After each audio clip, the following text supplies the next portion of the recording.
दोस्तों, कंप्यूटर की शुरुआत ही मनुष्य के लिए काफ़ी उपयोगी साबित हुई है। आज के समय में कंप्यूटर का उपयोग घर से लेकर स्कूल, हॉस्पिटल, बैंक या फिर कह लीजिए कि लगभग हर जगह पर देखा जा सकता है। और समय के साथ साथ कंप्यूटर की संरचना में भी काफ़ी सारे बदलाव आते रहे। जो कंपनियां समय के साथ चलने में कामयाब रहीं, वो तो बाजार में अभी भी मौजूद हैं।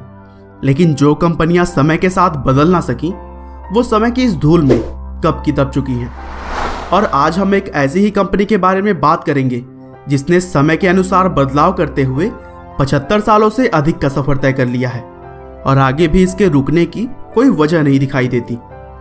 हम बात कर रहे हैं अमेरिका की मल्टीनेशनल आईटी कंपनी HP के बारे में, जिसका हेडक्वार्टर कैलिफोर्निया के पालो अल्टो शहर में है।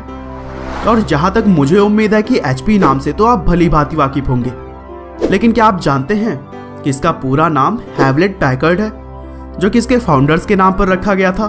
और इस कंपनी को दो लोगों ने मिलकर सिर्फ $538 में शुरू किया था। शायद ये सभी बातें आपको नहीं पता होंगी। तो चलिए दोस्तों, हैवलेट पैकर्ड यानी HP की स्टोरी को हम शुरू से डिटेल में जानते हैं। तो दोस्तों, HP कंपनी की शुरुआत होती है 1938 से, जब दो दोस्तों ने मिलकर एक किराए की गैराज में काम शुरू किया।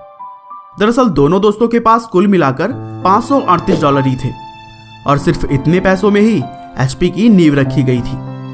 और जिन दोस्तों की मैं बात कर रहा हूं, उनका नाम है विलियम हैवलेट और डेविड पैकर्ड। दोनों ही स्टैनफोर्ड यूनिवर्सिटी से 1935 में इलेक्ट्रिकल इंजीनियरिंग की डिग्री प्राप्त कर चुके थे। और इस कंपनी का नाम दोनों दोस्तों ने टॉस उछालकर डिसाइड किया था। दरअसल उनका डील था कि टॉस जिसके भी पक्ष में आएगा, कंपनी के नाम में उनका सरनेम पहले जोड़ा जाएगा। और टॉस करने के बाद वह टॉस विलियम हैवलेट ने जीत लिया और इसलिए कंपनी का नाम हैवलेट पैकर्ड रखा गया।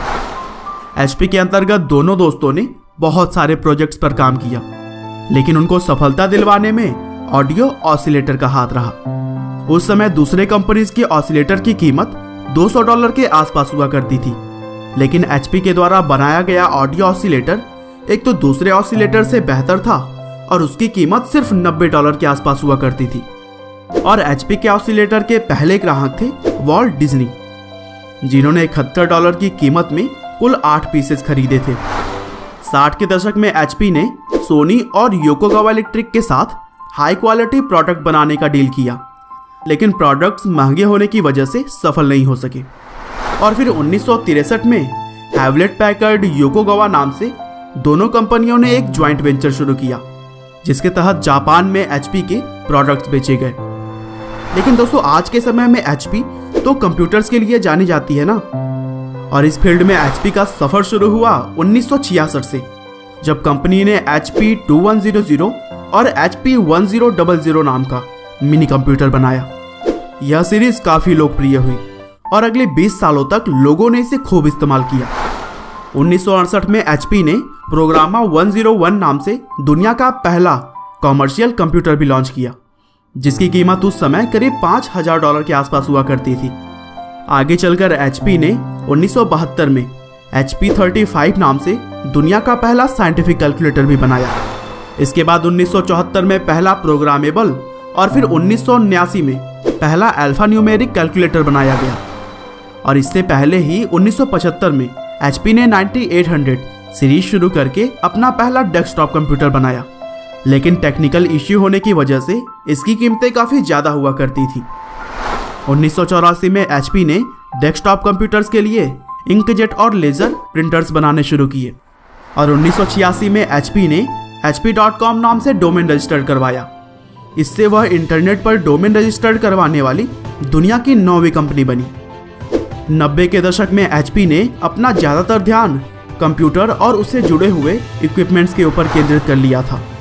इसीलिए HP ने 1989 में अपोलो कंप्यूटर और 1995 में कॉन्वॉक्स कंप्यूटर नाम की कंपनियों का अधिग्रहण कर लिया।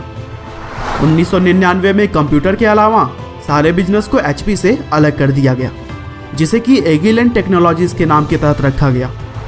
और फिर आगे चलकर 2008 से 2013 तक HP कंप्यूटर्स की दुनिया में पूरी तरह से छाई रही और बिक्री के मामले में 5 साल के लंबे वक्त तक कंपनी ने पहले नंबर पर अपना कब्जा जमाया रखा। हालांकि 2013 में लेनोवो ने HP से यह पोजीशन छीन लिया था। और इसी बीच 2010 में कंपनी के उस वक्त के CEO मार्क हर्ड पर लगे यौन शोषण के आरोप के चलते कंपनी के शेयर्स में भारी कमी देखी गई और कंपनी को लगभग उस समय $9 बिलियन का नुकसान झेलना पड़ा। और फिर 2011 में HP के शेयर लगभग 40% तक नीचे आ चुके थे, जिससे कंपनी को लगभग $30 बिलियन का भारी नुकसान हुआ। अब कंपनी का मुनाफा काफी तेजी से कम होता जा रहा था, जिससे निपटने के लिए HP ने अपने बिजनेस मॉडल में कई सारे बदलाव किए। और 2014 में HP ने घोषणा की कि वह 2 अलग अलग कंपनियों में बंट रही है, जिसमें एक का नाम HP Inc. था और दूसरा HP Enterprises। और यह निर्णय कंपनी को आगे बढ़ाने में काफ़ी मददगार साबित हुई। और आज भी HP अपनी बेहतरीन कंप्यूटर्स के लिए पूरी दुनिया में प्रसिद्ध है।